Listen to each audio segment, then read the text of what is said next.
Terkait perkembangan kasus wartawan yang ditemukan tewas di sumur, kita tanyakan langsung ke Direskrimum Polda Babel, Kombes M. Rifai Arfan. Selamat malam, Pak Kombes. Selamat malam. Assalamualaikum warahmatullahi wabarakatuh. Waalaikumsalam warahmatullahi wabarakatuh. Pak Kombes, kita langsung ke inti poinnya saja. Dalam kasus ini, apakah pembunuhan ada kaitannya dengan profesi korban sebagai wartawan? Baik, sampai dengan saat ini hasil penyelidikan kami belum ada kaitan dengan pekerjaan dari korban. Tidak ada sama sekali. Jadi apakah sudah diketahui motifnya apa sehingga terjadi pembunuhan dan menewaskan korban? Sampai saat ini belum bisa kami pastikan karena yang ditangkap ini baru tersangka yang membantu si pelaku.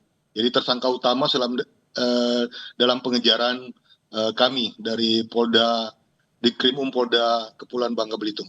Dugaannya ada berapa tersangka? Maaf, boleh dijelaskan, Pak Kombes? Baik, dugaannya adalah 2 tersangka.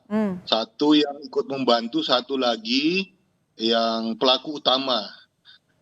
Pelaku utama ini adalah karyawan daripada korban sendiri, atau dengan kata lain orang yang bekerja di kebun korban.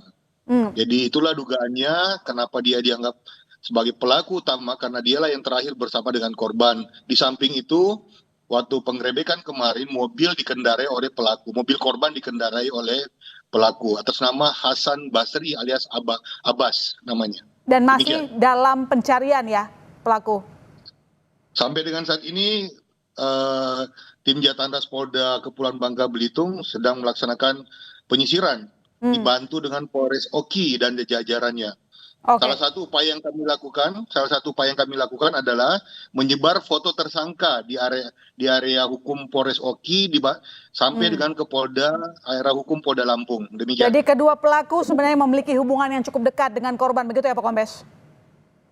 Yang paling dekat dengan korban adalah pelaku utama yang saat ini belum tertangkap. Oke, baik. Dan kendaraan korban dibawa kabur oleh pelaku juga. Artinya apakah sudah ditemukan atau belum, masih dalam pencarian sama seperti satu lagi pelaku yang saat ini masih dicari? Baik, pelaku satunya atas nama Akmal alias Martin sudah ditangkap dan sudah kami tahan dan sudah berada di Polda Kepulauan Bangka Belitung. Begitu juga dengan mobil korban sudah kami bawa, sudah kami temukan dan sudah kami bawa dan sudah ada di Polda Bangka Belitung. Oke, satu pelaku, satu tersangka sudah ditangkap. Apa hasil pemeriksaannya? Hasil pemeriksaan sampai dengan saat ini alat bukti yang kami temukan baru sebatas membantu pelaku utama, membantu dalam persangkaan kasus 365, jadi pencurian dengan kekerasan namanya. Membantu dalam arti kata apakah ada imbalan atau mungkin juga tersangka ini juga punya ya motif yang lain pribadi begitu? Ya, sampai dengan saat ini yang bisa kita simpulkan sementara adalah bahwa tersangka yang kita tangkap atas nama Martin ini membantu, ya pasti ada motif imbalan. Salah satunya adalah handphone si tersangka atas nama Martin dijual untuk membiayai pelarian mereka. Dengan harapan tentunya akan diganti oleh si pelaku utama. Oke, dijual oleh kedua tersangka begitu ya? Ya. Dan sejauh ini nanti kira-kira apa pemeriksaan lainnya atau mungkin tindakan lanjutan dari pihak kepolisian untuk memecah misteri kematian korban?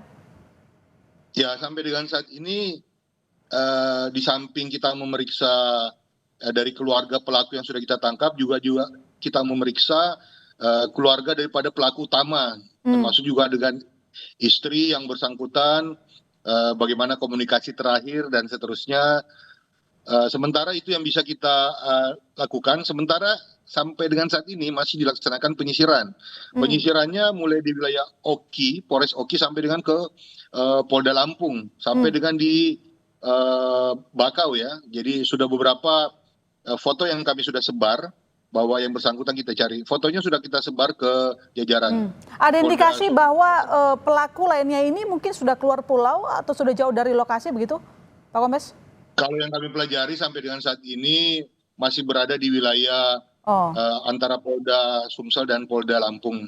Kira-kira seperti itu. Ya, sebelum korban ditemukan tewas, apakah sudah digali begitu Pak Kombes, apa kegiatan dilakukan oleh korban?